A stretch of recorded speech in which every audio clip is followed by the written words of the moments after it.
Mister, please, they're going to kill my mom. They have the hammers." The words ripped through the Grand Soul banquet hall like a blade through silk. The child's voice was pure terror, the kind that makes grown men flinch and look away. Her red lace dress was pristine but wrong for this moment, a splash of innocence in a room built on blood money. The beads woven into her cornrows clicked with each frantic step as she stumbled forward, her small brown hands reaching past the security guards who'd frozen in confusion. She wasn't reaching for just anyone. She was reaching for the one man in the room who looked like he'd stopped feeling anything years ago. The classical quartet went silent. Wine glasses stopped mid-swirl. Every gangster in tailored Italian suits held their breath because this little girl hadn't just interrupted a truce negotiation. She'd invaded a war council. And the man she'd chosen to beg wasn't just feared. He was Gian, the Viper, the ice-cold architect of Soul's underworld, a man in flawless designer clothing who hadn't shown mercy in 7 years. The serpent tattooed along his neck seemed to tighten as she gripped his expensive sleeve, her fingers digging into fabric and flesh like she was drowning and he was the only solid thing left in the world. What happened next didn't just break the treaty. It shattered it so completely that by sunrise, 3 crime families would be decimated, a chairman would be dead, and everyone who survived would spend the rest of their lives trying to understand how one little girl changed everything. You need to stay until the very end because what this cold-hearted king does for a stranger will tear your soul apart and rebuild it in ways you never imagined. Before we see what Gian does next, I have a favor to ask. If you're listening right now, help me prove something wrong.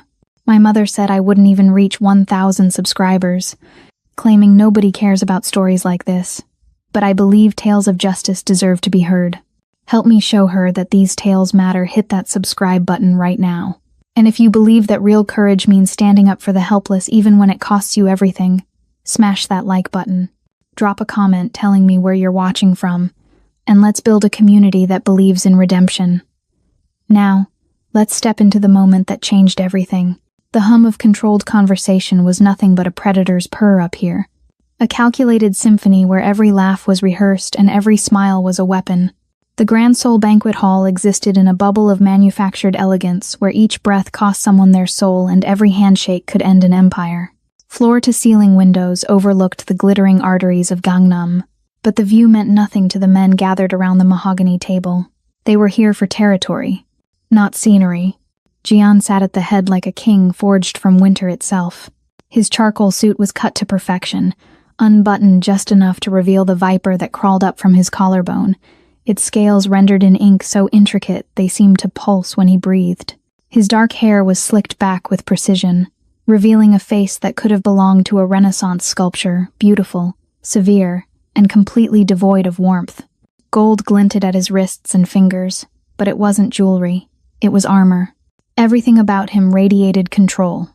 From the way he held his wine glass to the way his eyes tracked every movement in the room without ever truly engaging with anything. 7 years ago, Kang Jian was different. He'd felt things. He'd protected his younger brother, Min-Su, with the kind of devotion that made him vulnerable. Then Min-Su was murdered in a territorial dispute, dying on a rain-soaked street, while Jian held him and screamed for an ambulance that arrived too late. The man who survived that night wasn't the same man who'd taught his brother to ride a bike. This version had surgically removed every soft impulse and replaced it with calculation. He ruled the Jumga syndicate with surgical brutality, never raising his voice because his whispers were more terrifying than anyone else's threats. His silence could empty rooms. His reputation could end lives. Tonight was supposed to be routine. Chairman Kang of the rival Myeongdong faction sat across from him, fat fingers wrapped around a brandy snifter, discussing the redistribution of the hotel district's protection contracts. Jian's lieutenants murmured confirmations and adjustments, their voices hushed like they were in a temple. Jian listened without reacting, his expression a perfect mask of boredom. He'd built an empire on the principle that emotion was a liability, that sentiment was the crack where the knife always found its way through. His men feared him. His enemies calculated around him. And Soul had learned not to expect compassion from a man who'd forgotten how to offer it. The security at the Grand Soul was legendary. 18 men stationed at every access point, metal detectors disguised as decorative pillars, biometric scanners hidden in doorframes, and enough concealed firepower to hold off a military incursion. Nothing entered the sovereign suite without Jian's explicit approval. Nothing until the doors burst open. It wasn't a rival crew. It wasn't a police raid. It was a 7-year-old girl in a red lace dress, her brown skin gleaming with sweat and fear, her cornrows adorned with silver beads that clicked like tiny chimes as she ran. She moved like hunted prey, all desperation and pure instinct, her small feet barely keeping purchase on the polished marble as she crashed into the center of the room. 4 of Jian's security lunged forward. Another reached for his concealed weapon. But she was already moving, her target locked with the kind of unshakable certainty that only children and the desperate possess. She threw herself at Jian, her small hands clamping onto his tattooed forearm with enough force to crease his $1,000 suit. "Mister, please," she sobbed, her voice fracturing into pieces. "They're going to kill my mom. They have the hammers. The basement kitchen. Please." The beads in her hair clicked frantically as she looked up at him with eyes so filled with terror and hope that something shifted in Jian's chest, a sensation he hadn't felt in 7 years. A sound from a different life. His hand twitched toward the child before he could stop himself, then froze midair as years of ruthless discipline warred with something older, something human, something that remembered holding his dying brother and being too late. His men stared, waiting for orders. Chairman Kang smirked, enjoying the disruption. The room held its breath, and Jian felt the ice around his heart crack just enough to let in one dangerous thought. What if he could save this one? He stood slowly, his 6-foot frame casting a shadow over the child like a dark angel. His voice, when it came, was barely above a whisper, but cut through the room like a blade. "Where?" The girl's eyes widened with desperate, fragile hope. "The basement kitchen. Chairman Kang's men. They said my mom saw something she shouldn't have. They're going to—" "Ah, the housekeeper," Chairman Kang interrupted with a wet chuckle, dabbing his mouth with a napkin. "The nosy one from the 3rd floor. An unfortunate witness to an unfortunate accident. These things resolve themselves, Jian. Surely you understand business." Jian's eyes, which had been empty moments before, suddenly focused with the intensity of a predator locking onto prey. In that crystallized moment, surrounded by wealth and violence, and calculated indifference, he made a choice that would unravel everything he'd spent 7 years building. "Get her to the car," he said quietly to his lieutenant, his hand settling on the girl's head with unexpected gentleness. "We're going to find her mother." He turned to Chairman Kang, and his smile was a razor. "And you're going to tell me exactly which of your men are in my hotel's basement. Right now." The temperature in the room dropped 10 degrees, and somewhere in the corner, Jian's second-in-command lifted a phone to his ear and whispered 7 words that would ignite a war. The Viper just broke the truce for a child. The girl's name was Erica, and she'd navigated 12 floors of one of Seoul's most secure hotels to reach this room. Jian discovered this as his men swept the building for breaches, finding the service elevator override 3 floors down and the tiny footprints marked in kitchen flour leading through the service corridors. Someone had taught her to navigate complex, hostile environments. Someone brilliant and desperate. Jian knelt beside Erica in the private elevator descending to the garage, the mirrored walls reflecting a strange tableau, a monster and a child. She was trembling, her red dress perfect except for the hem, which was singed. Up close, he could see the intelligence flickering behind her terror, the way she watched him with a mix of fear and assessment that reminded him of soldiers deciding whether to trust a temporary ally. "Who taught you to find me?" he asked, his voice gentler than it had been in years, a tone he'd buried with his brother. "Mama did." Erica's small hands twisted together. "She said if bad men ever came, I should find the scariest person in the building and ask them for help. She said scary people understand how dangerous the world is. Strategic thinking. Tactical awareness. This wasn't a child raised in safety. This was a child trained for survival by someone who understood how predators think." Jian's instincts, honed by decades in Seoul's underworld, began assembling a picture that made his jaw tighten. "Your mother's name? Maya Chen. She cleans the floors. But she's not just a cleaner. She sees things. She told me she saw a bad man hurt another man tonight, in the hallway near the VIP suites. And then they took her. Maya Chen. The name sparked recognition, the quiet housekeeper with the college degree who'd been working at the Grand Sol for 3 years. Always polite, always invisible. The kind of person powerful men never noticed until she became a problem. "They're in the basement." Erica nodded, then pulled something from her dress pocket with shaking fingers. It wasn't a toy or a good luck charm. It was a small piece of paper with an address written in careful handwriting, and below it, 3 words: "Trust your instincts." Jian took the paper, his trained eyes recognizing the weight of a mother's final instruction to her daughter. This wasn't panic, this was preparation. His phone buzzed. His security chief's voice was tight. "Boss, we have a problem. Chairman Kang's men are moving toward the basement service exit. They have a woman, and they're not taking her to the police." Jian's hand curled into a fist, the first genuine emotion to cross his face all evening. The elevator doors opened to the basement level. The sound of muffled screaming echoed from somewhere in the shadows, and Jian realized with perfect, terrible clarity that the moment Erica had touched his arm, the treaty was over. The Viper was awake, and someone was going to pay for making a little girl cry. The service elevator smelled like industrial cleaner and fear. Jian stood in the corner, his reflection fractured across the scratched steel walls, while Erica pressed herself against his side with one small hand clutching his jacket. His head of security, Park, stood by the controls, his finger hovering over the basement button like he was waiting for his boss to come to his senses. "Sir, if we do this, Chairman Kang will consider it an act of war. The Myeongdong faction will..." "Press the button." Jian's voice was flat, final. Park pressed it. The elevator descended with a mechanical groan that sounded too much like a death rattle. Above them, the Grand Sol banquet hall existed in crystalline perfection. Champagne bubbles catching light, string quartets playing Mozart, men in $1,000 suits discussing the price of human souls over imported oysters. Down here, the hotel showed its true skeleton. Exposed pipes dripped condensation. The walls were institutional beige, stained with years of grease and neglect.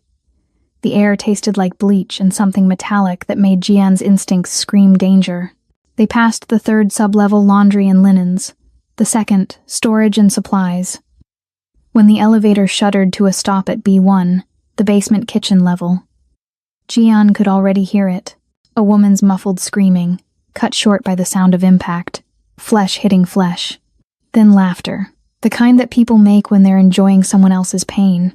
Jian's hand moved to the small of his back, where his Sig Sauer P-226 rested in its custom holster. Park had already drawn his weapon. But Jian raised one hand, stopping him. "Stay with the girl. If I'm not back in 5 minutes, take her to the safe house in Itaewon." "Boss, 5 minutes." Jian looked down at Erica, who was staring up at him with those impossibly trusting eyes. He knelt so they were face to face, and when he spoke, his voice was gentler than Park had ever heard it. "I'm going to get your mother, but I need you to stay here with Park. Can you do that?" Erica nodded, but her hands tightened on his jacket. "You promise you'll bring her back?" Jian had learned long ago not to make promises he couldn't keep. Promises were for people who still believed in fairness, in happy endings, in a universe that cared about innocent children and their mothers. But looking at Erica's face, he found himself saying words he hadn't spoken in 7 years. "I promise." He stood and walked into the corridor before he could take it back. The basement kitchen was a maze of industrial hellscape. Massive ovens designed to feed hundreds sat cold and dark. Prep tables stretched like surgical stations under flickering fluorescent lights. The floor was slick with something that could have been water or blood or both. Steam from the dishwashing station created a fog that turned everything into shadows and suggestions. Jian moved through it like a ghost, his expensive shoes silent on the wet concrete. He'd grown up in places like this, in the underbelly of Seoul's glittering surface, where people worked themselves to death so the rich could eat in comfort. He knew every hiding spot, every blind corner, every acoustic trick that could disguise violence. He heard them before he saw them. 4 voices, speaking in the casual tone that men use when they're doing something they've done before and expect to do again. "The bitch won't stop crying." "Should I gag her?" Kang said, "Make it look accidental. Can't have gag marks." "Who's gonna check?" "She's nobody." "Hotel housekeeper. They die in kitchen accidents all the time. Make sure you get the phone." Kang said she filmed something. Jian rounded the corner and stopped. The contrast was obscene. Above them, literally above their heads, crystal chandeliers worth more than these men would earn in their lifetimes, cast perfect light on perfect people having perfect conversations about imperfect crimes. Down here, in the guts of the same building, 4 men in cheap suits were preparing to murder a woman tied to a prep table with electrical cord. Maya Chen was smaller than Jian expected.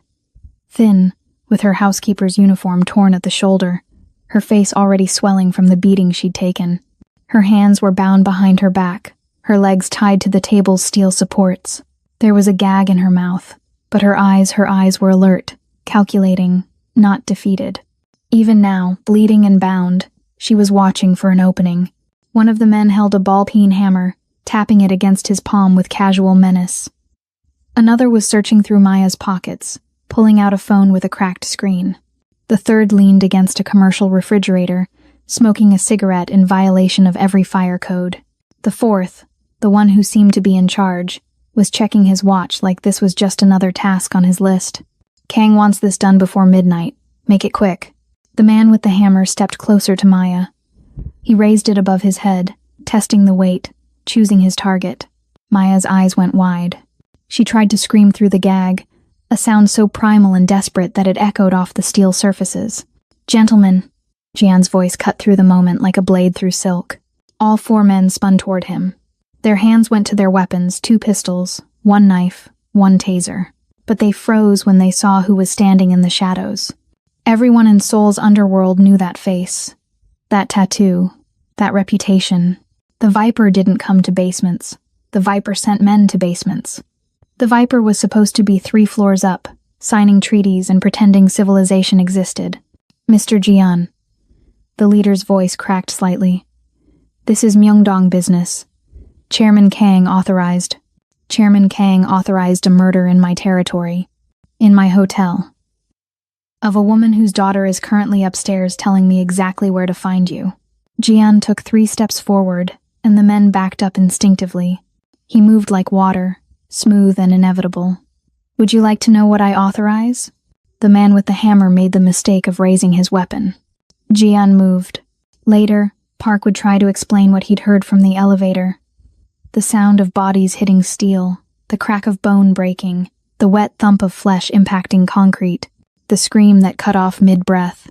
But he couldn't explain the silence that followed, the kind of quiet that only comes when something brutal and final has occurred. Jian emerged from the kitchen 4 minutes later, his suit jacket gone, his white shirt splattered with blood that wasn't his. He was carrying Maya Chen in his arms, her restraints cut, her face pressed against his shoulder. She was conscious but trembling, her hands clutching his shirt like Erica had clutched his jacket. Behind him, in the basement kitchen, 4 of Chairman Kang's men would need serious medical attention. If they were smart, they'd leave Seoul before they got it. Park stared at his boss, at the blood, at the woman, at the complete demolition of 7 years of careful political balance. "Sir, the consequences. Get the car." Jian's voice was steady, calm, like he'd just finished a business meeting instead of a massacre. "We're leaving through the service exit. And Park? Call the emergency number. Tell them the Viper is going to war." Erica ran forward, her small face collapsing with relief when she saw her mother. "Mama." Maya's eyes, swollen and bloodshot, found her daughter's face. Then they found Jian's, and in them was a question that had no easy answer. Why would a monster save us? Jian didn't have an answer. He just knew that when he'd walked into that kitchen and seen the hammer raised above Maya's head, something in his chest had cracked open wider. Something that felt dangerously close to the man he'd buried 7 years ago. The man who still believed that some things were worth fighting for, even if it cost him everything. Jian had learned to kill with his hands before he learned to kill with guns. In the streets of Itaewon, where he'd grown up, weapons were expensive and traceable, but fists were free, and creativity was survival. The orphanage had taught him hunger, the streets had taught him violence, and the 7 years since his brother's death had taught him that mercy was a luxury he couldn't afford. Until tonight, when a little girl with beaded braids had reminded him what it felt like to be helpless. The 4 men in the basement kitchen made their first mistake when they assumed Jian would pull his gun. Their hands went to their own weapons, fingers twitching toward holsters and concealed carry positions, their eyes tracking his movements with the practiced wariness of men who'd been in firefights before. They were calculating angles, considering cover, preparing for the tactical dance of armed combat. Jian reached past his gun and picked up a dinner fork from the prep table. It was heavy, commercial-grade stainless steel, the kind used in industrial kitchens where durability mattered more than elegance. 4 tines, 8 inches long, with a thick handle that fit perfectly in his palm. Jian tested the weight for half a second, his fingers adjusting to the balance, and then he moved. The man with the hammer was closest. He'd been standing over Maya with that ball-peen raised like an executioner's axe, probably imagining how he'd explain the accidental head trauma to whatever corrupt detective Chairman Kang had on payroll. He was still turning toward Jian, still processing the threat, still trying to lower the hammer and raise his other hand toward the pistol at his hip. Jian drove the fork into his shoulder with surgical precision, hitting the nerve cluster that would paralyze the entire arm. The hammer clattered to the floor. The man's scream was cut short when Jian's elbow connected with his throat, a strike calculated to cause maximum pain without crushing the trachea completely. He wanted them alive. Barely. The second man managed to draw his pistol, a compact Glock 26 that he swept toward Jian's center mass. But Jian was already moving, already inside the weapon's effective range, his body flowing like water around the threat. He caught the man's wrist and twisted, using the attacker's own momentum to drive him face first into the edge of the stainless steel prep table. Bone crunched against metal. The gun skittered across the wet floor. Jian released the man and grabbed a cleaver from the magnetic knife strip on the wall. The third man, the one who'd been smoking by the refrigerator, had enough sense to look terrified. He fumbled with his taser, trying to arm the device while backing toward the exit. But the basement kitchen was a maze of equipment and obstacles, and he backed directly into a rack of hanging pots. The metallic crash echoed through the space like thunder. Jian was on him in 3 strides. He didn't use the cleaver's edge, didn't need to. The flat of the blade crashed against the man's jaw with enough force to guarantee a concussion and several shattered teeth. The taser fell from slack fingers. The man crumpled. That left the leader. The one who'd been checking his watch like murder was just another appointment. He was smarter than his companions. He didn't try to draw a weapon. Instead, he dove behind the industrial oven, using the massive steel structure as cover, while he shouted into his radio. "We have a situation in the basement kitchen. The Viper is here. I repeat, Jian is." Jian threw the cleaver. It wasn't a movie throw, spinning dramatically through the air. It was a straight, brutal line drive that embedded itself in the man's thigh, cutting through muscle and pinning him to the oven's gas line housing. The scream that followed was gratifying in its pure agony. The entire fight had taken 18 seconds. Jian walked calmly to where the leader was pinned, still screaming into his radio for backup that wouldn't arrive in time. He knelt down, his blood-splattered shirt making him look like some kind of demon from a nightmare, and pressed one hand over the radio to kill the transmission. "Chairman Kang sent you to kill a woman for witnessing a crime." Jian's voice was conversational, almost friendly. It was somehow more terrifying than if he'd been shouting. "What crime?" "Fuck you, I don't." Jian twisted the cleaver. The scream could probably be heard 3 floors up. Good. Let the gala guests hear what happened in the basements of their pristine hotels. Let them understand that their comfort was built on the backs of people like Maya, who could be murdered for the crime of seeing too much. "What crime?" "The minister." The man sobbed, his tough guy facade crumbling under the pain. "Minister Cho. Kang had him killed in the VIP suite. Made it look like a heart attack. But the bitch saw them carrying the body. She saw everything. She recorded it. Please, please. The phone. Just take the phone." Jian stood and walked to where one of the other men had dropped Maya's cracked phone. He picked it up carefully, pressing the power button. The screen flickered to life, showing a video file dated today, time-stamped 2 hours ago. He didn't watch it. He didn't need to. The terror in these men's eyes told him everything he needed to know about what it contained. He turned to Maya, who was watching him with a mix of terror and desperate hope. Her gag had come loose during the fight, and she was breathing hard, her chest heaving with the effort of staying conscious through the pain. "Maya Chen, Jian crossed to the prep table and used the knife from the first man's belt to cut her restraints. The electrical cord fell away, leaving red marks on her wrists and ankles. "Your daughter is upstairs. She's safe. Can you walk?" Maya tried to stand, but her legs buckled. Jian caught her before she hit the floor, his arm supporting her weight with surprising gentleness. Up close, he could see the full extent of the damage. Split lip, blackened eye, finger-shaped bruises on her throat. She'd fought them. Of course she had. Any woman brave enough to record a murder was brave enough to fight for her life. "My phone," Maya whispered, her voice hoarse. "They can't have my phone. I have it." Jian held it up so she could see. "This evidence is it worth dying for?" Maya's eyes, even swollen and bloodshot, blazed with something fierce and unbreakable. "My daughter's worth dying for. But I'd rather live and make these bastards pay." For the first time in 7 years, Jian smiled. It was small, barely a crack in his frozen mask, but it was real. "I think we can arrange that." Behind them, one of Kang's men was crawling toward the exit, leaving a trail of blood and broken teeth. Jian didn't bother stopping him. "Let him run. Let him tell Chairman Kang exactly what happened when you tried to murder innocents in the Viper's territory. Let the entire Myeongdong faction understand that the treaty was dead and Jian was done playing civilized. Kang's men think women like Maya are disposable trash. If you can't stand people who abuse their power to hurt the weak, subscribe right now and comment "Justice for Maya." Only bullies will skip this." He scooped Maya into his arms, cradling her like she weighed nothing.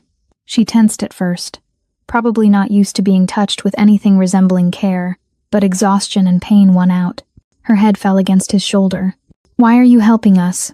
she whispered. "You're the Viper. You don't help people." Jian carried her toward the elevator where Park and Erica were waiting. He could see Erica's small face pressed against the elevator's window, her hands flat against the glass, her entire body trembling with the effort of staying where she'd been told to stay. "I don't know," Jian admitted. And it was true. He didn't know why a desperate child's grip had shattered 7 years of careful emotional control. Didn't know why seeing Maya tied to that table had ignited something he thought he'd buried with his brother. Didn't know why, for the first time since Minsu died, he felt like he was doing something that actually mattered. But as he carried Maya toward her daughter, as he saw Erica's face transform from terror to joy, he realized something terrifying. He wanted to know. He wanted to understand why protecting these two strangers felt more important than the empire he'd built, the reputation he'd cultivated, the carefully constructed armor he'd worn for 7 years, and that curiosity, that crack in his frozen heart, was going to change everything. The service elevator groaned upward with the sound of protesting metal, a noise that seemed too loud in the suffocating silence. Maya was barely conscious, her head lolling against Jian's chest while her fingers clutched his blood-soaked shirt. Erica pressed against his other side, her small hand gripping his belt like it was the only thing keeping her tethered to reality. Park stood by the controls, his weapon drawn, his eyes flicking between his boss and the floor indicator, with the expression of a man watching a carefully constructed empire collapse in real time. "Sir, we should take the basement exit. Straight to the parking garage. The lobby will be exposed," Jian finished. "Which means Kang's men won't expect us to use it. They'll have the basement covered by now. They'll have everything covered by now. Then we move fast." The elevator shuddered to a stop at the ground floor. Through the brushed steel doors, Jian could hear the ambient noise of the Grand Sol's lobby, the fountain in the center of the atrium, the muted conversations of late-night guests, the click of expensive shoes on imported marble. It sounded almost normal, almost peaceful. Park positioned himself in front of Jian, his Glock raised in a two-handed grip. On 3, 1, the doors opened to chaos. The lobby was a cathedral of wealth, all soaring ceilings and crystal chandeliers and marble columns that cost more than most people's homes. 20-foot windows looked out onto Gangnam's neon skyline. Designer furniture clustered in conversation areas where the rich discussed their portfolios over $30 cocktails. The front desk gleamed with polished brass and practiced smiles. And scattered throughout this temple of elegance were a dozen men who very clearly didn't belong. They wore cheap suits that didn't quite fit. They positioned themselves poorly, too clustered, too obvious. Their eyes swept the space with the mechanical vigilance of hired muscle who'd been told to watch for something specific. Chairman Kang had called in reinforcements, and they'd flooded the hotel like rats abandoning a sinking ship, except these rats had come to start the fire. Jian counted them in the split second before they noticed him. 12 men, 3 by the main entrance, 4 near the bar, 2 flanking the front desk, 3 more by the fountain. All armed, judging by the telltale bulges under their jackets. All waiting. The first one spotted Jian and his eyes went wide. He reached for his weapon while shouting something in Korean that roughly translated to, there, the Viper. Time compressed into something viscous and slow. Jian saw the man's hand disappear inside his jacket. Saw the other thugs turn like a school of predatory fish sensing blood. Saw the hotel guests, the innocent civilians in designer clothes who'd come here expecting safety, begin to register that something was very, very wrong. Park, get them to the car. Jian's voice was preternaturally calm. He shifted Maya in his arms, transferring her weight to Park with the kind of smooth efficiency that comes from years of tactical training. Then he knelt and looked directly at Erica. Listen to me very carefully. When I say run, you run. You hold Mr. Park's hand, and you don't let go, and you don't look back. Understand? Erica's eyes were huge, her small face frozen in terror. But I'll be right behind you, I promise. It was the second promise he'd made tonight. Jian had spent 7 years not making promises, because promises were for people who still believed the universe cared about keeping them. But looking at Erica's face, he found himself meaning it with an intensity that surprised him. Run. Park moved first, his body forming a human shield around Maya and Erica as he sprinted toward the main entrance. The hotel's automatic doors were 30 meters away. The armored Mercedes was parked at the curb just beyond. 30 meters, 10 seconds at full sprint, an eternity under fire. The first shot came from one of Kang's men by the fountain. It went wide, punching through a decorative vase that exploded in a shower of porcelain and orchids. The sound was deafening in the marble atrium, a crack that echoed off every hard surface and sent the civilian guests into screaming panic. Jian drew his Sig Sauer and returned fire in one fluid motion. He didn't aim to kill shots too many civilians, too much chaos. Instead, he targeted knees and shoulders, places that would drop a man without the risk of through-and-through shots hitting bystanders. His first bullet caught a thug in the thigh. His second shattered another's collarbone. The lobby erupted into warfare. Kang's men opened fire with the desperate, sloppy shooting of criminals who'd been given guns but not training. Bullets tore through furniture and walls. Mirrors shattered into crystalline rain. A chandelier took a hit and crashed to the marble floor with the sound of 1,000 breaking promises. Guests threw themselves behind columns and couches, their screams adding to the cacophony. Jian moved through it like a ghost, using the architecture as cover. A marble column stopped 3 rounds meant for his chest. He returned fire around the edge, dropping another of Kang's men. The fountain's decorative stonework absorbed a burst from someone's submachine gun. Jian vaulted over a leather couch, his expensive shoes skidding on marble made slick with spilled champagne and blood. He could see Park ahead, still moving, still protecting Maya and Erica. The little girl was running as fast as her small legs could carry her, her red dress a splash of color against the chaos.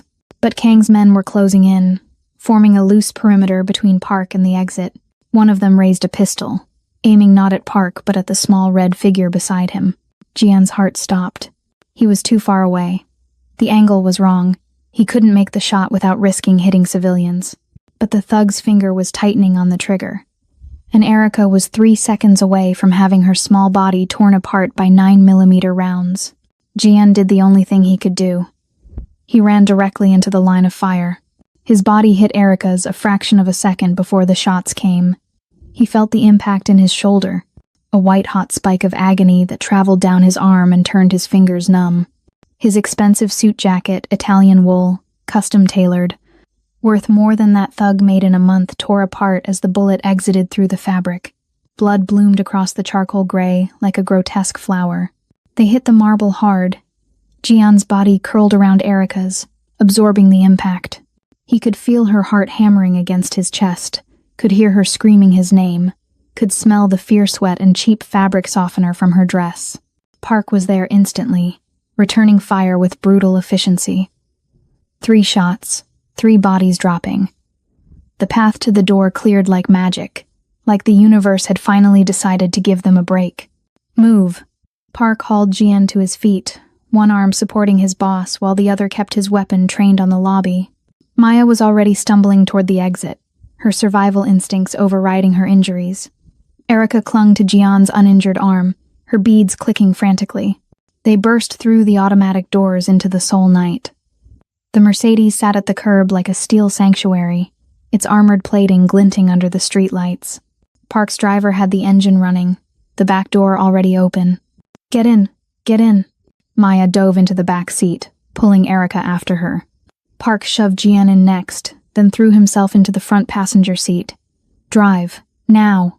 The Mercedes peeled away from the curb with a screech of expensive tires on the pavement. Behind them, Kang's men poured out of the hotel lobby, weapons raised, muzzle flashes lighting up the entrance like deadly fireflies. Bullets sparked off the armored body. The rear window bulletproof glass worth more than a small car spiderwebbed but held. The driver took a corner at 70 kilometers per hour, the Mercedes' suspension absorbing the turn with Germanic precision. Jian pressed his hand to his shoulder, feeling a hot blood pulse between his fingers. The bullet had gone through clean, missing bone but tearing through muscle. He'd had worse. He'd survive. He looked at Erica, who was staring at him with eyes so wide and terrified that something cracked in his chest all over again. You're bleeding, she whispered. I'm fine. You got shot because of me. Jian reached out with his uninjured hand and very gently wiped a tear from her cheek. His fingers came away wet. I got shot because bad men tried to hurt you. There's a difference. Behind them, the Grand Seoul Hotel receded into the distance, its perfect facade now marred by bullet holes and shattered glass. Sirens wailed in the distance.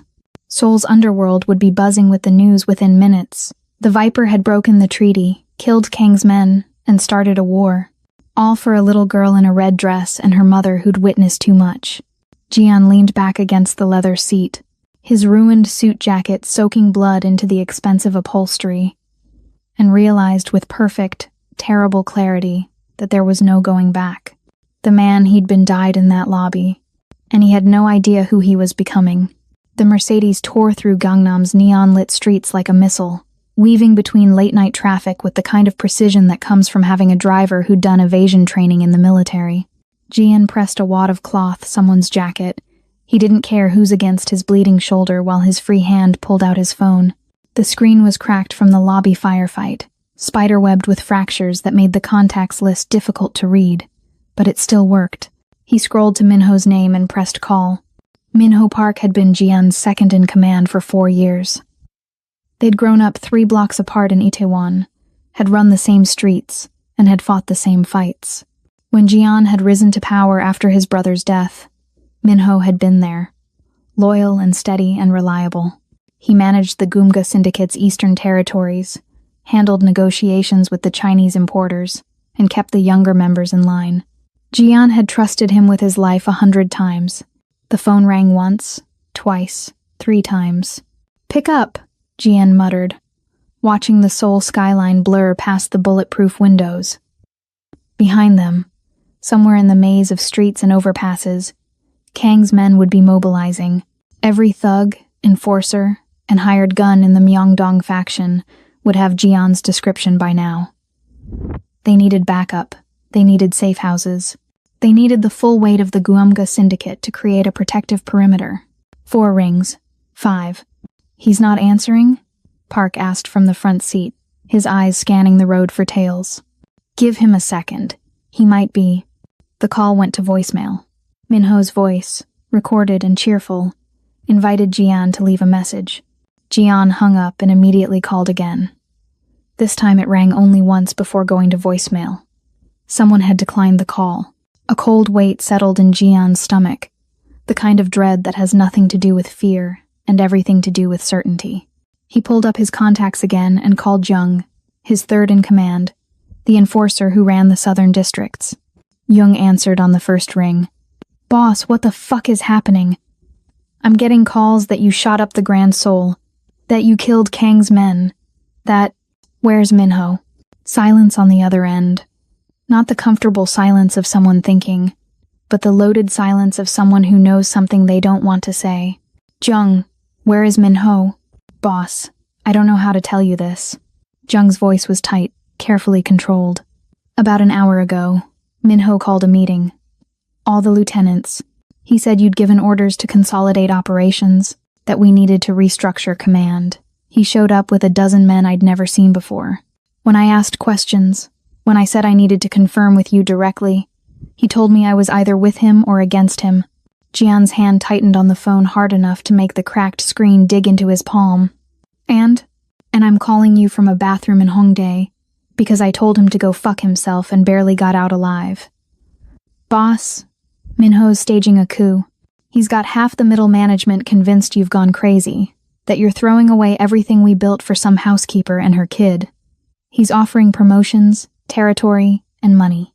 And he's offering it with Kang's backing. The words hung in the air like poison gas. Jian could feel Maya and Erica watching him from the back seat, could sense their growing terror as they realized the protection they'd hoped for was crumbling in real time. Park had gone rigid in the front seat, his hand moving instinctively to his weapon. How long has he been planning this? Jian's voice was deadly calm, the kind of quiet that preceded violence. I don't know. But boss, the way he moved tonight, the infrastructure he had ready, this wasn't opportunistic. This was prepared. He was waiting for you to give him an excuse. And Jian had given him the perfect one. By choosing to save Maya and Erica, by breaking the treaty with Chairman Kang, by prioritizing strangers over strategy, Jian had handed Min-ho a gift-wrapped justification for betrayal. He could already hear the narrative Min-ho would sell to the other lieutenants.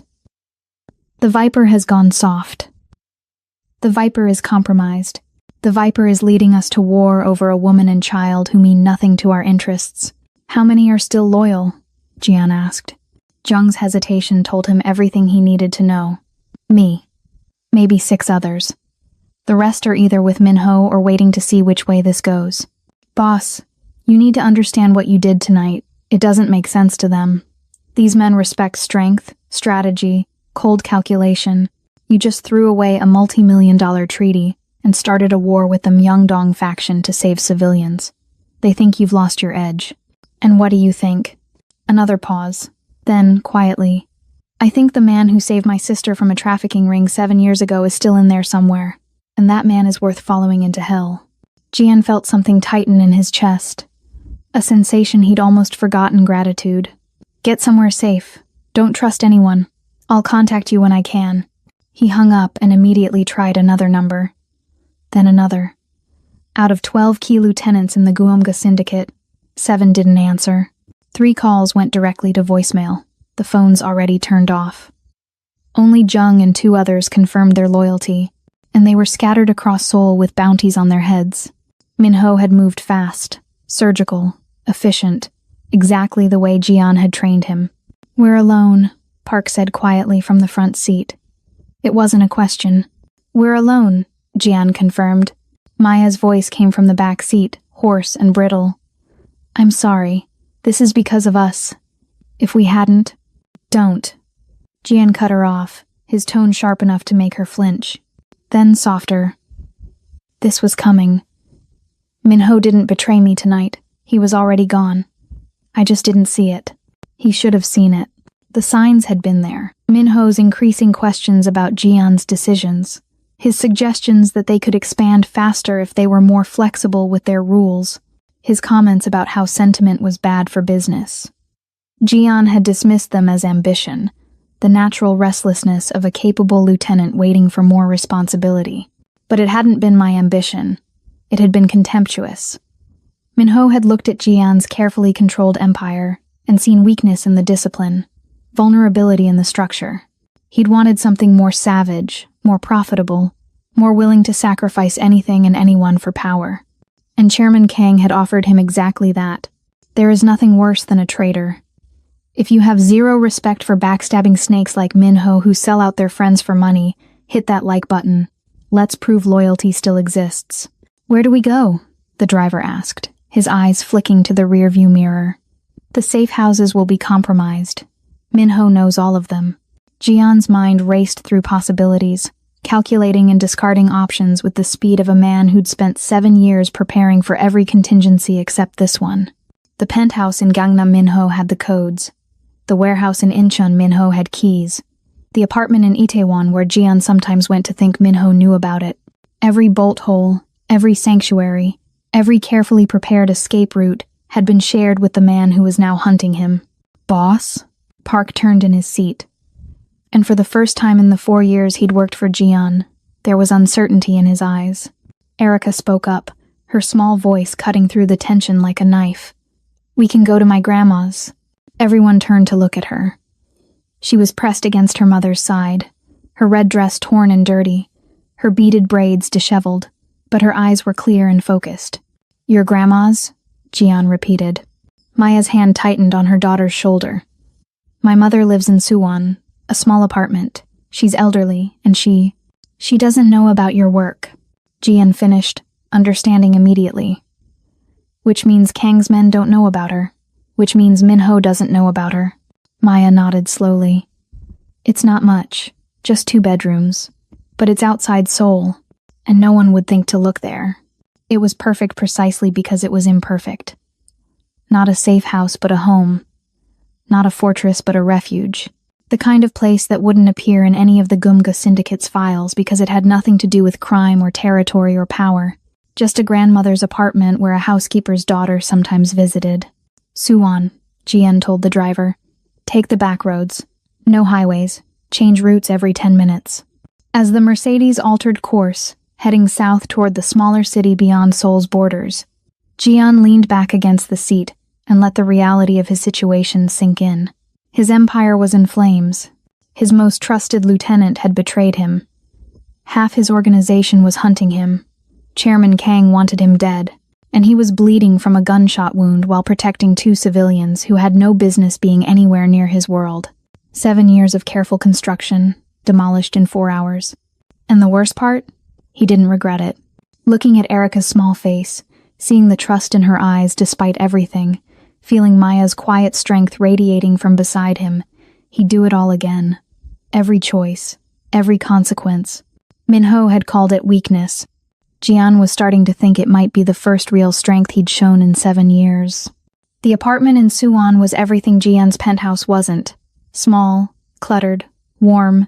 The walls were covered in faded floral wallpaper that had probably been installed in the 90s and never updated. Family photos hung in mismatched frames. Maya as a child, Erica's school pictures, an elderly couple on their wedding day. The furniture was old but clean, the kind that had been maintained with care because replacing it wasn't an option. It smelled like ginger tea and laundry detergent, and something baking that made Jian's stomach clench with a hunger he didn't recognize as physical. Maya's mother, Mrs. Chen, was a tiny woman in her 70s with silver hair pulled back in a neat bun and eyes that missed nothing. She'd taken one look at her daughter's battered face, her granddaughter's torn dress, and the bleeding gangster in her doorway, and simply stepped aside. "The bathroom is the second door on the left. The first aid kit is under the sink. I'll make tea."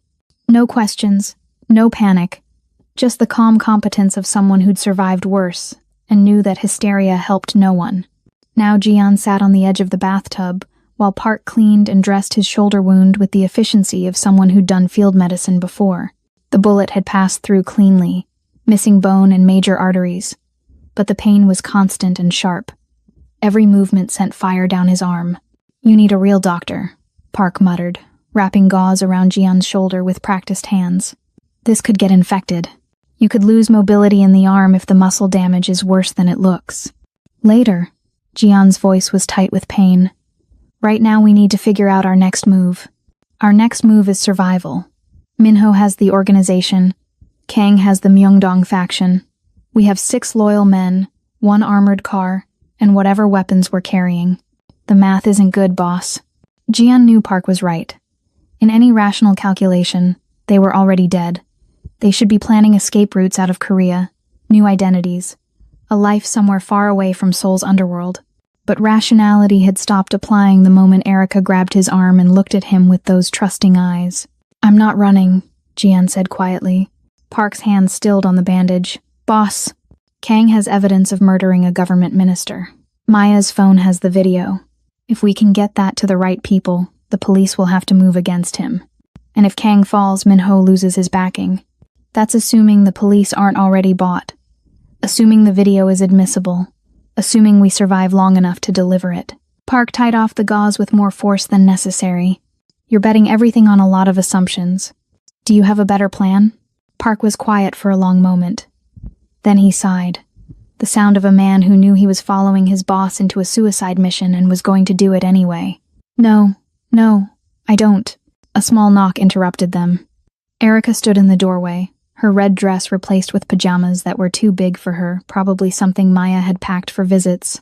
Her cornrows were still perfect, the beads catching the bathroom light, but her face was scrubbed clean of tear tracks.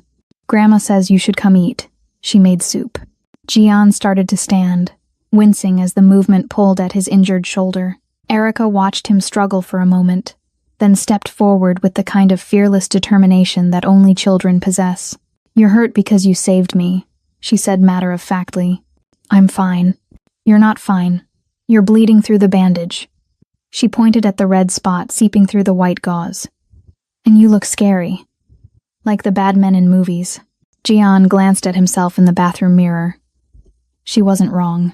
His shirt was ruined, his hair was disheveled, and his face wore the cold, dead expression that had earned him his reputation. The viper tattoo crawling up his neck seemed more pronounced in the harsh bathroom light, its scales rendered in such detail that they appeared to move with each breath.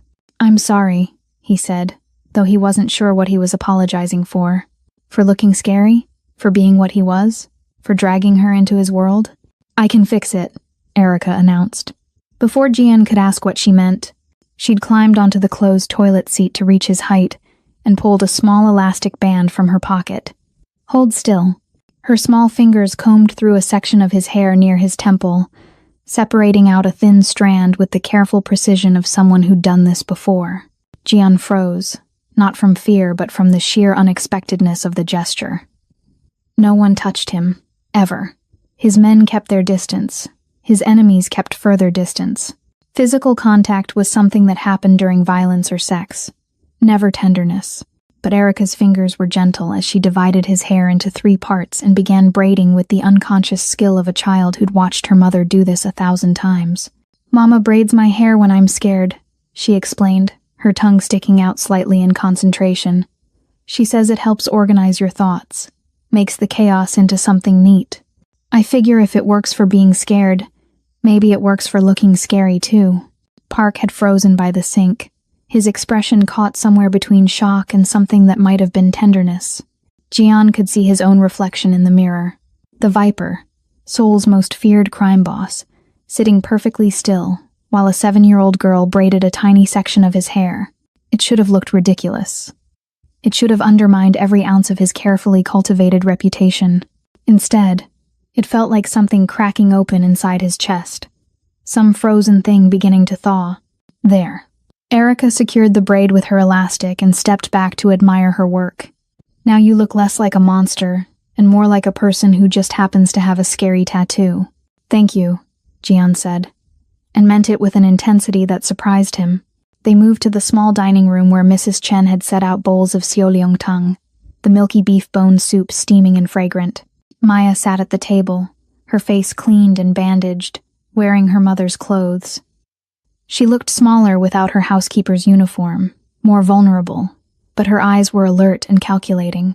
She watched as Jian sat down carefully, favoring his injured shoulder. Watched as Erica immediately claimed the seat beside him, chattering about how her grandmother made the best soup in all of Korea.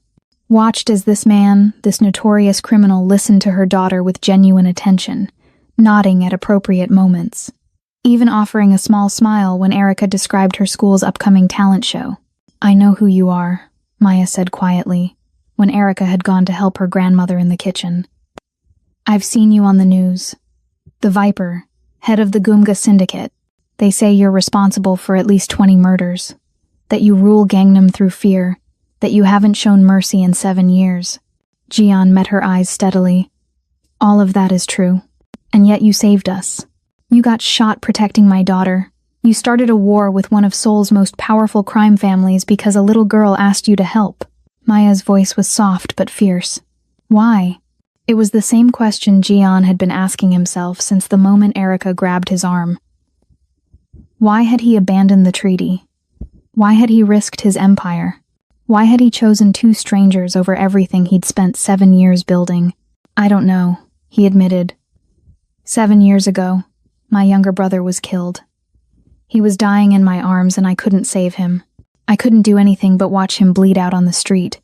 And something in me died with him. I decided that caring about people was a weakness, that attachment was a liability, that the only way to survive was to stop feeling.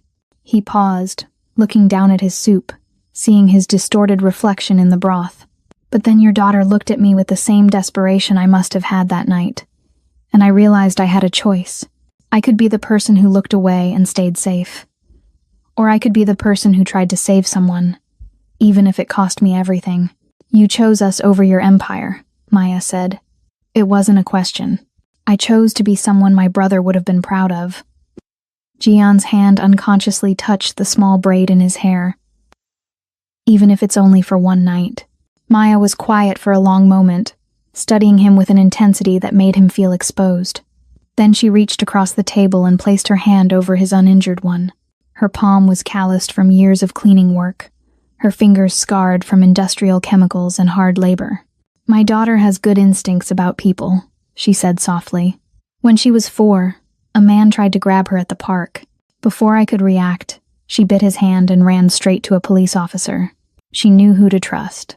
And tonight, in a room full of criminals and killers, she trusted you. She might have chosen wrong. No. Maya's grip tightened. She chose the man who kept his promise. Twice. You said you'd save me, and you did. You said you'd protect her, and you took a bullet. In my experience, that's the definition of choosing right. Erica returned with a bowl of rice, completely oblivious to the weight of the conversation she'd interrupted. She settled back beside Jian and pointed at his braid with obvious pride. See, Mama? I told you it would help. He looks way less scary now. Mrs. Chen shuffled in with tea, her ancient eyes moving between Jian and her family with the wisdom of someone who'd lived through wars and poverty and loss. Eat, she commanded. Whatever storm is coming, it's easier to face on a full stomach. So they ate. This strange, impossible group, a crime boss, his bodyguard, a housekeeper, her daughter, and an elderly woman sharing soup in a tiny apartment while Seoul's underworld hunted them. And for the first time in 7 years, Jian didn't feel alone. The attack came at 3 a.m, during that dead hour when even cities like Seoul seemed to exhale and rest. Jian had been dozing in the armchair by the window, his Sig Sauer resting on his lap, his injured shoulder throbbing with each heartbeat. Park had taken the first watch from the bedroom, positioned where he could see both the apartment door and the fire escape. Maya and Erica were sleeping in Mrs. Chen's bedroom, curled together under a patchwork quilt that smelled like mothballs and safety. Jian should have known the peace wouldn't last. The first indication something was wrong came from the street below a car engine cutting off too abruptly, followed by the distinctive sound of car doors closing with careful silence. Not the casual slam of residents coming home, but the controlled quiet of professionals trying not to alert their target. Jian was on his feet instantly, pain forgotten, weapon raised. He moved to the window and peered through the gap in the curtains. 4 men were exiting a black SUV, and they moved with the coordinated precision of trained operatives. Not Kang's street thugs, not even Minho's usual enforcers. These were mercenaries, the kind who got paid in cash and didn't ask questions. Park, Jian called quietly. We have company. Park emerged from the bedroom, his Glock already in hand. He took one look at Jian's face and understood immediately. How many? 4 outside, probably more coming. Jian's mind raced through scenarios. Minho tracked us somehow. The car? Disabled the GPS before we left Seoul. Park moved to the other window, checking sightlines. The phone, Maya's phone. If Kang's tech people pulled the data before we took it, they'd have her mother's address in the contact list. Jian cursed himself for not thinking of it sooner. Of course they'd tracked the phone. Of course Minho would think of every angle. Jian had trained him too well. A sound from the stairwell footsteps. Multiple sets, trying and failing to be silent on the old wooden steps. The apartment was on the third floor of a 4-story building. No easy escape routes. No back exits. Just a fire escape that would leave them exposed and vulnerable. "Wake them," Jian ordered. "Get everyone into the bathroom. It's the only room without exterior walls." Park moved fast, disappearing into the bedroom. Jian heard Maya's sharp intake of breath, Erica's confused murmur, Mrs. Chen's calm acknowledgement. Good. The old woman had lived through the Korean War. She understood that sometimes survival meant following orders without question. Jian positioned himself behind the kitchen counter, using the solid wood as cover. He checked his magazine, 12 rounds left. Park had maybe 15. Against 4 or more trained mercenaries, the math wasn't favorable. But math had stopped mattering the moment he'd decided to save Erica. The apartment door exploded inward. Not a subtle lockpicking. Not even a battering ram. They'd used a breaching charge. A small explosive that blew the door off its hinges and sent it crashing into the living room. The sound was deafening in the small space. A percussion that made Jian's ears ring. 2 mercenaries came through the smoke. Their movements textbook perfect, one high, one low, covering different angles. They wore tactical gear and balaclavas, carried suppressed submachine guns, and moved like they'd done this 100 times before. Jian fired twice. The first mercenary went down with a bullet in his throat. The second dove behind the couch, returning fire with controlled bursts that chewed through the kitchen counter's wood facing. Splinters exploded into the air. Park emerged from the hallway, firing from a kneeling position. His shots were precise, measured, each one aimed to kill. A third mercenary who'd been coming through the door jerked backward, his chest blooming red. But there were more. Jian could hear boots on the stairs, voices communicating in clipped Korean. Minho hadn't sent 4 men. He'd sent an entire team. A flashbang came through the destroyed doorway, bouncing once on the wooden floor before detonating. Even with his eyes closed and his hands over his ears, Jian felt the concussive force and the blinding light that seemed to burn through his eyelids. His world became ringing silence and phantom colors. He fired blind, sweeping his weapon in the direction of the door, trying to suppress the entry point. Heard someone curse in pain, a hit, but probably not a kill. His vision was starting to clear, the world returning in fragmented pieces. A mercenary was right there, materializing from the smoke like a demon. Too close for Jian to bring his weapon around. The man's knife was already moving, a tactical blade aimed at Jian's throat with the precision of someone who'd killed this way before. Jian twisted, taking the blade in his already injured shoulder instead of his neck. White-hot agony exploded through his body, so intense that his vision grayed at the edges. He felt the knife grind against bone, felt hot blood soaking through his bandages. But pain was just information. Jian had learned that lesson in the streets of Itaewon, had refined it through 7 years of building an empire on violence. He trapped the mercenary's knife hand against his shoulder, using his own impaled flesh as a prison, and fired his Sig Sauer point-blank into the man's stomach. The mercenary folded, his weight pulling the knife free as he fell. Jian stumbled, his shoulder screaming, blood running down his arm in sheets. The room spun. Too much blood loss. Too much damage. His body was starting to shut down the non-essential systems, prioritizing survival over consciousness.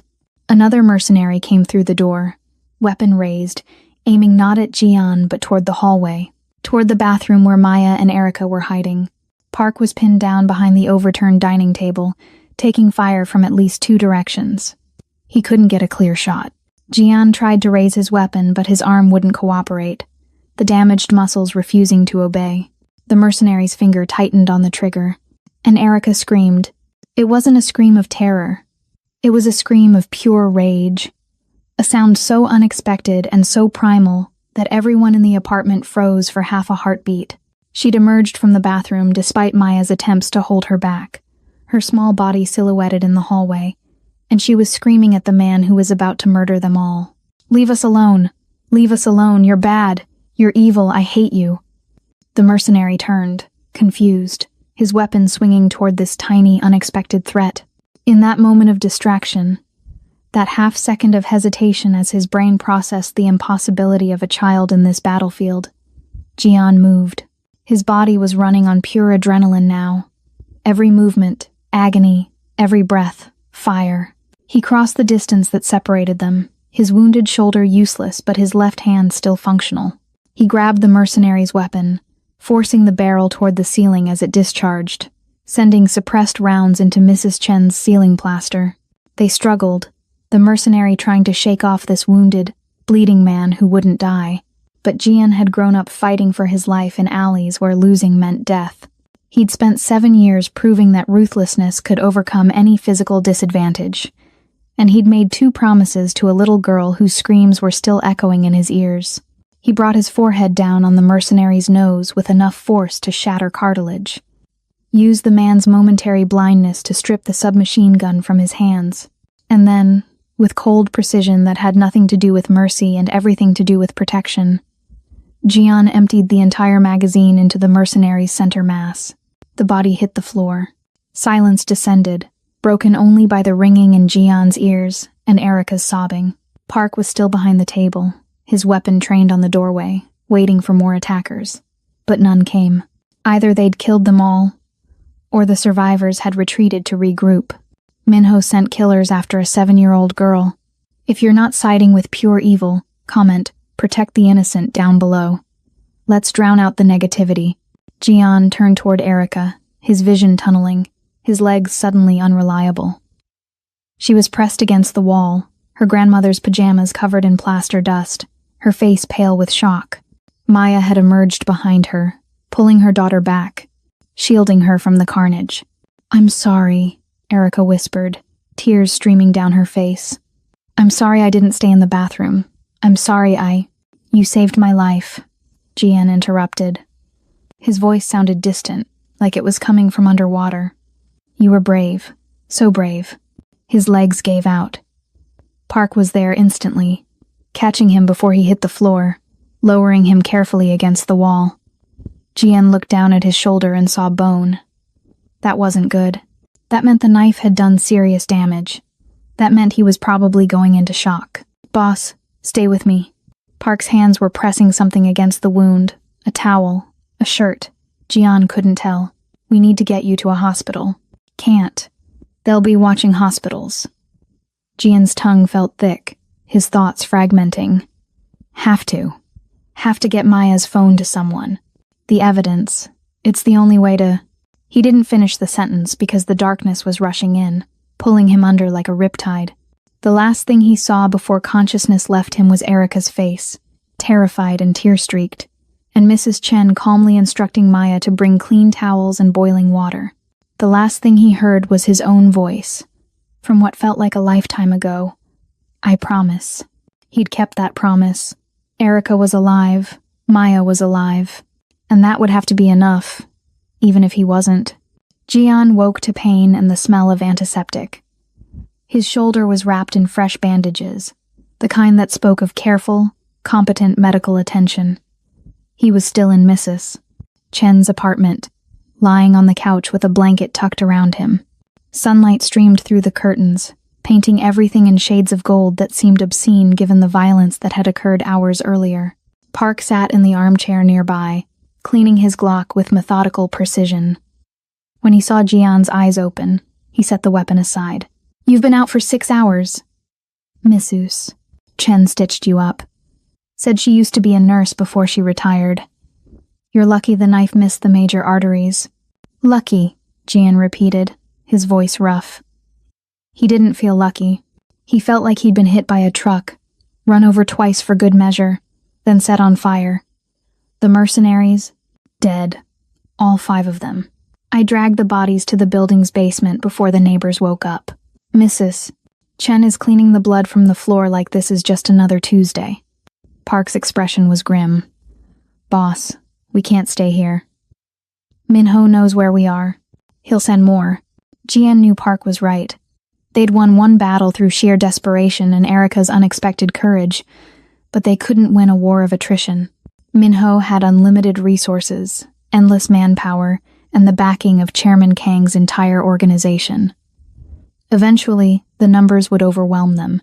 "We end this today," Jian said, pushing himself upright despite the screaming protest from his shoulder. "We give Kang what he wants. The phone? Boss, that evidence is the only leverage we have. Without it, we trade the phone for safe passage. For Maya and Erica. Jian's voice was steady. Final. I call Kang directly. Tell him I'll meet him at the Han River Bridge at sunset. Public enough that he can't just execute us. Isolated enough that we can talk. He gets the phone. We get our lives. Park stared at him like he'd lost his mind. You think Kang will honor that deal? The moment he has the phone, he'll kill all of us. Probably. Jian stood, testing his balance. The room only spun a little. But it's the only play we have left.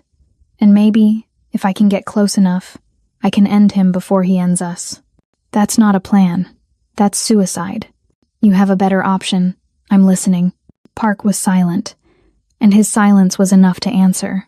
They were out of options, out of allies, out of time. The only path forward was through the fire, and they both knew most of them wouldn't make it out alive. Maya appeared in the doorway. Erica pressed against her side. Both of them looked exhausted, traumatized, but alive.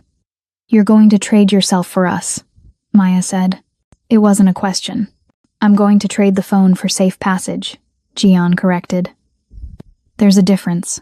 No, there isn't. Maya's eyes were hard, knowing.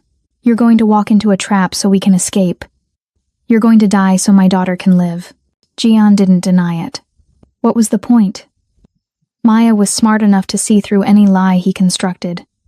Your daughter is 7 years old. You're a mother who witnessed a murder. You deserve a chance at life. I'm a criminal who's killed more people than I can count. The math is simple. The math is you've already saved us twice. You don't owe us your life. Maybe I owe it to myself. Jian touched the small braid in his hair, still somehow intact despite the violence. 7 years ago, I stopped being human. I became a thing that moved through the world causing damage. But Erica reminded me that I used to be someone different. Someone who protected instead of destroyed. This is my chance to be that person one last time. Erica stepped forward, her small hand reaching for his uninjured arm. Don't go, please. The bad man will hurt you. The bad man is already hurting people, Jian said gently, kneeling so they were eye to eye. And if I don't stop him, he'll keep hurting people forever. But you're going to be safe. Park is going to take you and your mother somewhere far from Seoul. Somewhere with a beach, maybe. You like beaches? Erica's eyes filled with tears. I don't want you to die. I don't plan to. Jian pulled Maya's phone from his pocket and handed it to Park. But if I do, make sure this gets to Prosecutor Kim at the Seoul Central District. He's honest. He'll use it. The Han River Bridge at sunset was beautiful in a way that made Jian's chest ache. The sky burned orange and pink, reflecting off the water in shades of fire. The bridge stretched across the river like a steel spine, connecting one half of Seoul to the other. Traffic was light at this hour, just a few cars passing by, their occupants oblivious to the drama about to unfold. Chairman Kang stood in the middle of the pedestrian walkway, flanked by a dozen armed men. He looked exactly as Jian remembered from the banquet fat, self-satisfied, dressed in an expensive suit that couldn't hide the corruption underneath. Minho stood beside him, and seeing his former lieutenant there, allied with the enemy, made something cold and hard settle in Jian's stomach. Jian walked forward alone, his hands raised to show he was unarmed. It was a lie he had a knife strapped to his ankle, a small pistol at the small of his back, but the gesture was what mattered. Behind him, Park waited in the Mercedes with Maya, ready to drive away the moment this went bad. Erica had insisted on coming, had thrown a tantrum when they tried to leave her behind, so she walked beside Jian now, her small hand gripping his, her red dress replaced with jeans and a jacket, but her beaded braids still perfect. Jian. Kang's voice boomed across the bridge. The infamous Viper, brought low by a housekeeper and her brat. How the mighty have fallen. I have what you want, Jian called back. The phone, the evidence. You let us walk away. You can destroy it. Walk away? Kang laughed, the sound wet and ugly. You murdered 15 of my men. You started a war. You cost me millions in disrupted operations. And you think I'm going to let you walk away? I think you're a businessman who understands leverage. The phone goes public. You're finished. You'll spend the rest of your life in prison for murdering Minister Cho. But if you let us go, the evidence disappears. You win. Kang's smile widened. I like your logic. There's just one problem. He gestured, and two of his men moved forward. They'd been hiding something behind their group, someone. They dragged her forward, and Jian's blood turned to ice. It was Mrs. Chen, Maya's elderly mother. They had her. We picked her up an hour ago, Minho said, speaking for the first time. His voice was casual, almost friendly. Went back to the apartment after you left. The old woman was still there, cleaning up. Very helpful, actually. Told us exactly where you were going. It was a lie. Mrs. Chen would never betray them. But it didn't matter because they had her, and that changed everything. So here's my counteroffer, Kang continued. You give me the phone. You kneel on this bridge and beg for forgiveness, and then I'll decide who gets to live. Let the women go, Jian said. This is between us. No, this is about teaching Seoul that crossing Chairman Kang has consequences. Kang gestured again, and one of his men grabbed Erica. She screamed, struggling against the grip, her small body thrashing. The man lifted her easily, carrying her to the bridge's railing. It was a long drop to the river below. Survivable. Maybe. If you knew how to fall. Fatal for a 7-year-old child. Here's what's going to happen, Kang said. You're going to kneel. You're going to beg. And if I believe your sincerity, maybe I won't drop the girl. Maybe. Every instinct Jian had screamed to fight, to attack, to use the weapons he'd hidden and die, taking as many of them with him as possible. But Erica was crying, terrified, held over the railing by a man who wouldn't hesitate to release her. Jian looked at Minho, at the man he'd trusted for 4 years. Is this what you wanted? When you betrayed me, was this the future you imagined, murdering children? Minho's expression flickered guilt, maybe, or just discomfort. You went soft, boss. You chose civilians over the organization. This is what happens when you forget what we are. I know exactly what we are, Jian said quietly. The question is, do you? Then, while every gangster on that bridge watched, while his former lieutenant stood by and did nothing, while Chairman Kang laughed with the confidence of someone who'd already won, Jian did something no one expected. He knelt, not halfway, not reluctantly. He dropped to both knees on the concrete, his injured shoulder screaming in protest, and bowed his head. The Viper, who hadn't shown weakness in 7 years, who'd built an empire on the principle that submission was death, who'd made powerful men tremble with a look knelt in supplication. Kang's laughter died. Minho went pale. Even the armed thugs looked uncomfortable, like they were witnessing something unnatural. Please, Jian said, and his voice carried across the bridge with perfect clarity. Let the child go. She's innocent. This war is between us. I'll give you the phone. I'll give you my life. Just let her go. Kang is laughing because he thinks kindness is weakness. If you want to see that smile wiped off his face, subscribe and turn on notifications. Let's witness his downfall together. For a long moment, nothing happened. The sunset painted everything in shades of blood. The river flowed below, indifferent to human drama. And Jian knelt, waiting. His head bowed, but his muscles coiled like springs. Then Kang spoke, his voice dripping with contempt. You really have gone soft. The legendary Viper. Begging for a child's life. Your brother would be ashamed. And that was the mistake. Mentioning Min Su. Kang had just revealed he knew exactly how to hurt Jian, which meant he'd researched him, which meant this was never about business. It was personal. And personally, Kang wouldn't stop until Jian was dead, which meant Jian had nothing left to lose. Jian's mind was already 3 moves ahead, calculating angles and probabilities with the cold precision that had kept him alive for 7 years. Kang's men were positioned poorly, too confident in their numerical advantage. The one holding Erica was focused on Kang, waiting for orders, not watching his hostage carefully enough. Minho stood slightly apart from the others, his body language uncertain, conflicted, and Kang himself was moving closer, drawn by the spectacle of Jian's submission like a shark to blood.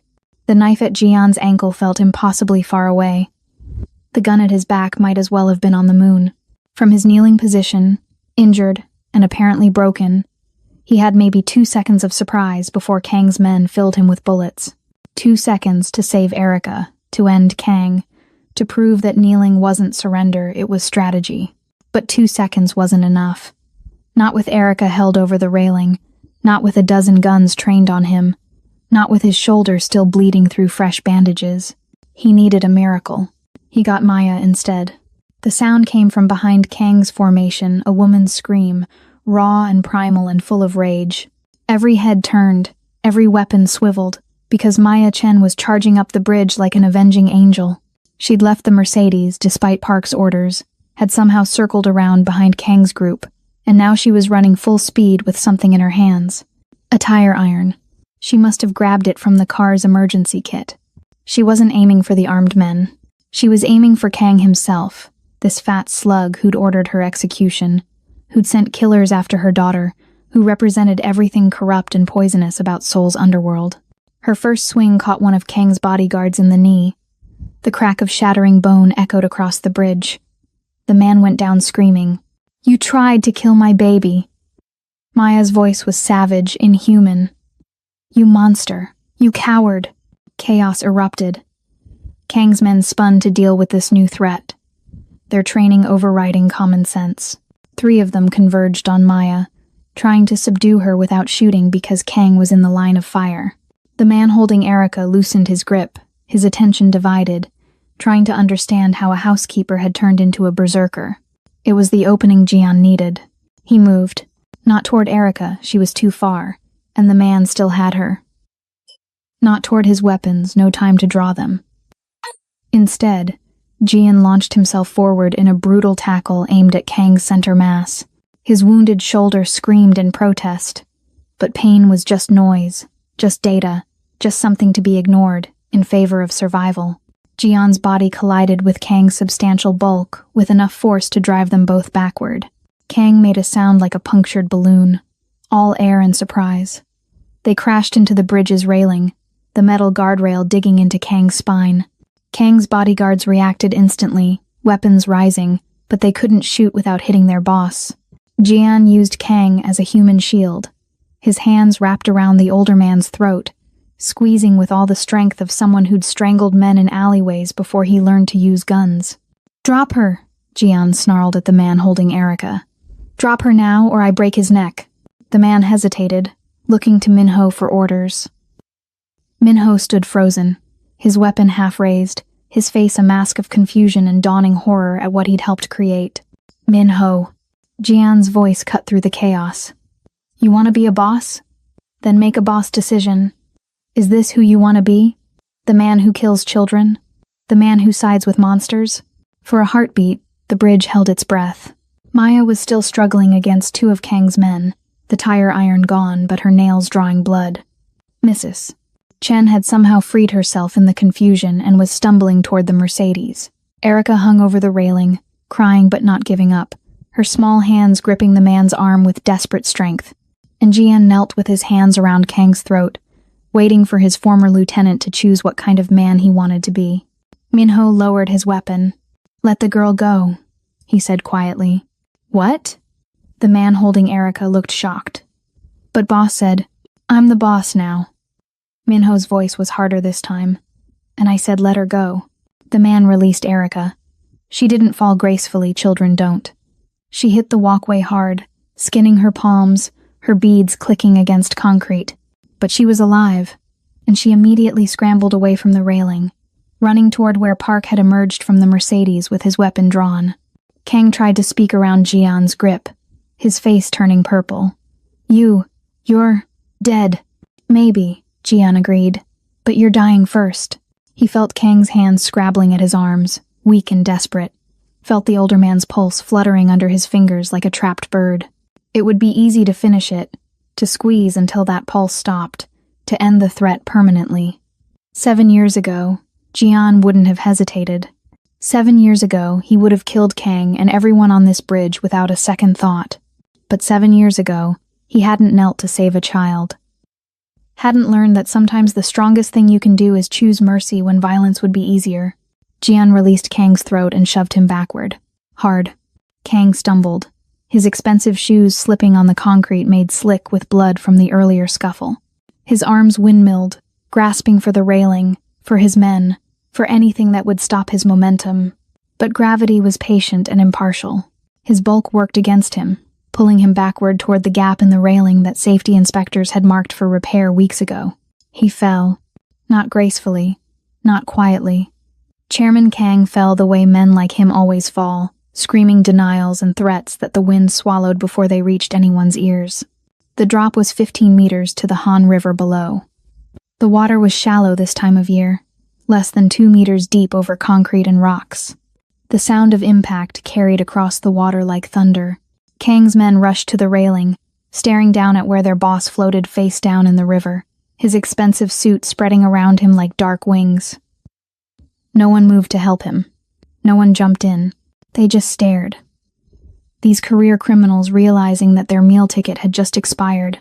If you're glad that greed and corruption finally got what they deserved, hit that like button one last time. Let's show the world that good eventually wins. Maya broke free from her captors and ran to where Erica huddled near Park. Mother and daughter collided in a tangle of arms and sobs and whispered reassurances. Mrs. Chen reached them seconds later, her elderly arms wrapping around both of them, creating a barrier of family that felt more solid than any armor.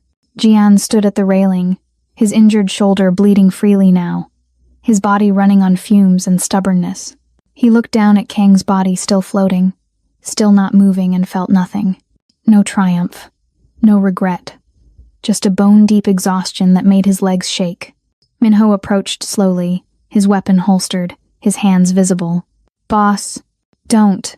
Jian's voice was flat. You don't get to call me that anymore. I know. Minho's face twisted with something that might have been shameful. I wanted power. Respect. I thought you'd gone soft, that you were weak for caring about people. But watching you kneel for that child, watching you choose her life over your pride that took more strength than anything I've ever done. You're right about one thing. I did go soft. Jian turned to face his former lieutenant, and his eyes held no warmth, no forgiveness. But soft doesn't mean weak. It means I finally remembered what's worth fighting for. He pulled Maya's phone from his pocket and tossed it to Minho, who caught it reflexively. The evidence of Minister Cho's murder. You have two choices. Take it to Prosecutor Kim, and maybe you can salvage something decent from the wreckage you helped create. Or destroy it, and keep building your empire on corpses and corruption. But know this, if I ever hear you've hurt innocents again, if I ever hear you've targeted civilians, I will come back. And next time, I won't kneel. Minho stared at the phone like it was a live grenade. Around them, Kang's men were beginning to disperse, smart enough to realize that their organization had just collapsed, and the smart move was to disappear before the police arrived. Already, Jian could hear sirens in the distance. Someone had called about the gunfire, about the body in the river. What about you? Minho asked. The Gomga Syndicate. Is yours, or Jung's, or whoever wants it. Ji-an was already walking toward the Mercedes, toward Maya and Erica and Mrs. Chen. I'm done building empires. He made it 3 steps before his legs gave out. Park was there to catch him, lowering him carefully to sit against the railing. Jian's vision was graying at the edges, his body finally acknowledging that it had been pushed beyond its limits. Boss, you need a hospital. Can't. Police will be here soon. Need to disappear. Then where? Jian looked at Maya, at this woman who'd charged armed men with a tire iron to create a distraction. At Erica, who'd screamed to save his life. At Mrs. Chen, who'd stitched his wounds without asking questions. At this small, fierce family who'd somehow become worth more than his entire empire. Somewhere with a beach, he said, remembering his promise to Erica. Somewhere far from Seoul. Somewhere we can all pretend to be normal for a while. Erica broke away from her mother and ran to him, her small hands cupping his face. You kept your promise. Again. 3 times. 3 times? You promised to save Mama. You did. You promised to protect me. You did. And you promised you wouldn't die. Her smile was wobbly but real. You kept all of them. Jian's hand touched the small braid in his hair, still somehow intact through everything. I guess I did. The sirens were getting closer. Park helped Jian to his feet, supporting most of his weight. Behind them, Minho still stood at the railing, holding the phone, watching his former boss limp toward the Mercedes. Jian, Minho called. For what it's worth, I'm sorry. Jian didn't turn around. Sorry doesn't fix what's broken. But it's a start. They drove away as the first police cars arrived, as Minho made his decision about the evidence. As Chairman Kang's body was pulled from the Han River and pronounced dead on arrival, they drove through Seoul's neon streets one last time, past the Grand Seoul Hotel where this had all started, past the territories Jian had once ruled with an iron fist. And none of it felt like losing. It felt like finally, after 7 years of being frozen, Jian was beginning to thaw. 3 weeks later, Jian sat on a beach in Busan, watching the sun paint the East Sea in shades of amber and rose. His shoulder was healing, the stitches finally removed, leaving a scar that would match the dozens of others that mapped his violent history. The small braid in his hair had long since come undone, but he'd asked Erica to redo it every few days.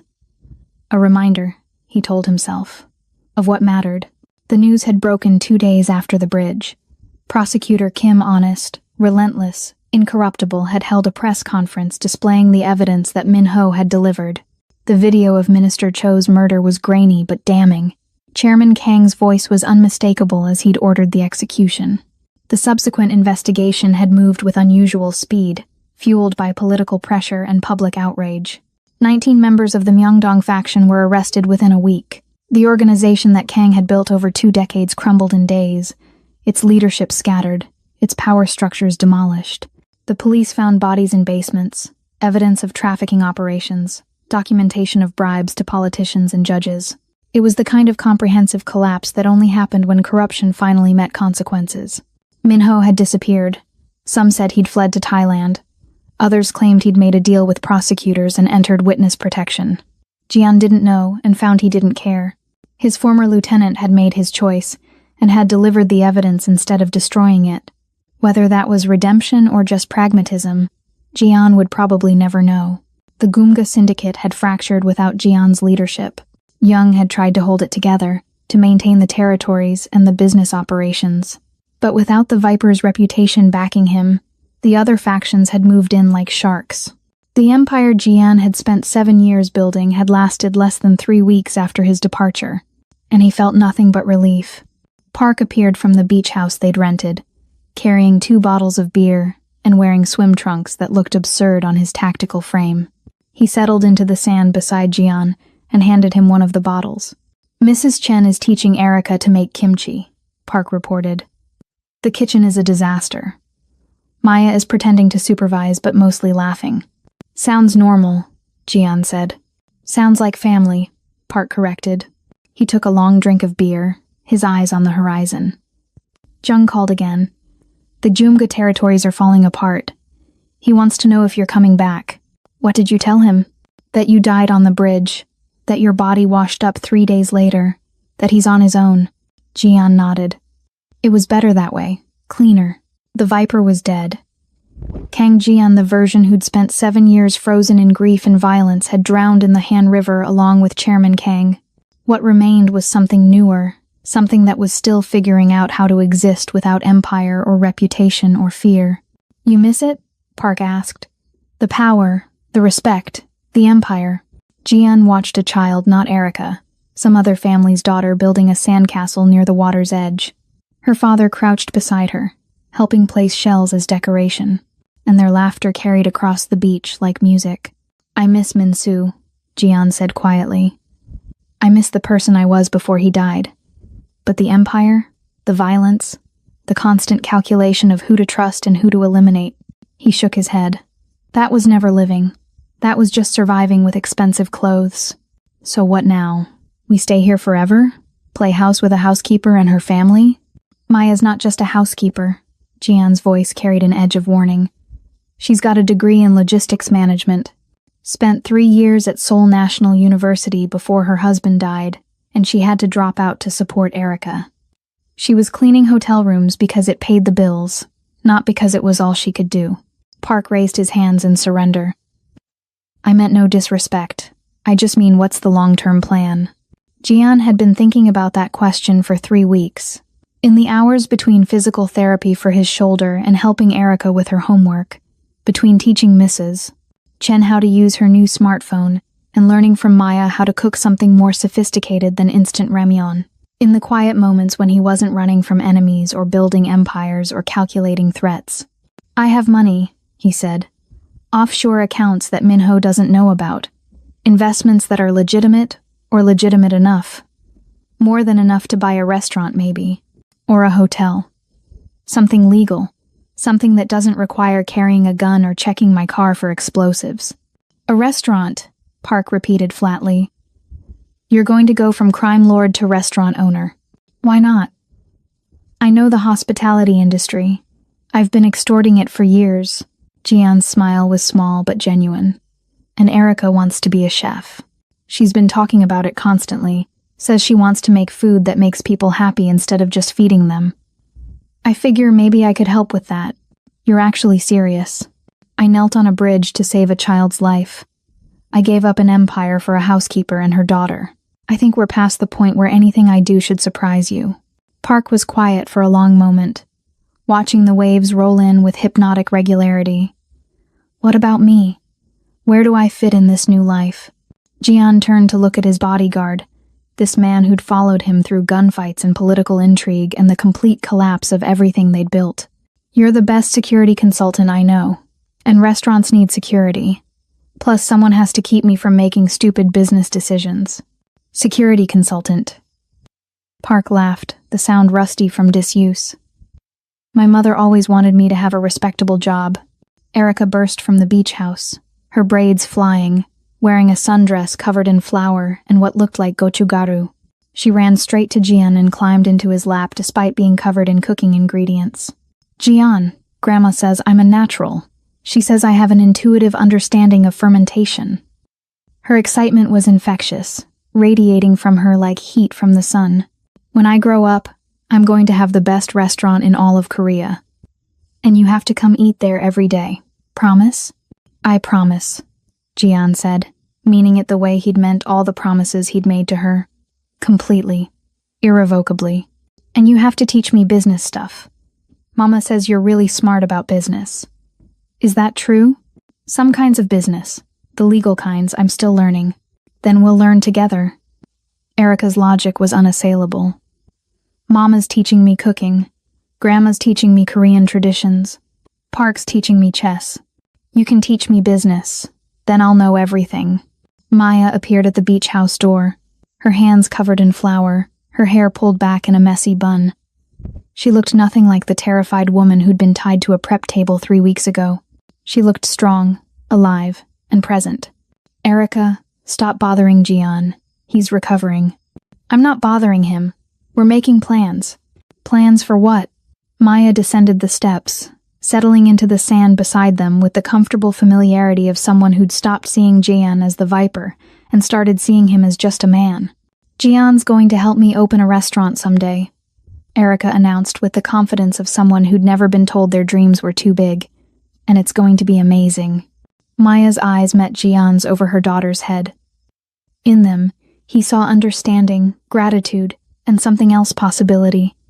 Not romance, not yet, maybe never, but the possibility of building something together, of creating a life that wasn't defined by violence or survival but by choice. I was thinking, Maya said carefully, that maybe I could go back to school, finish my degree.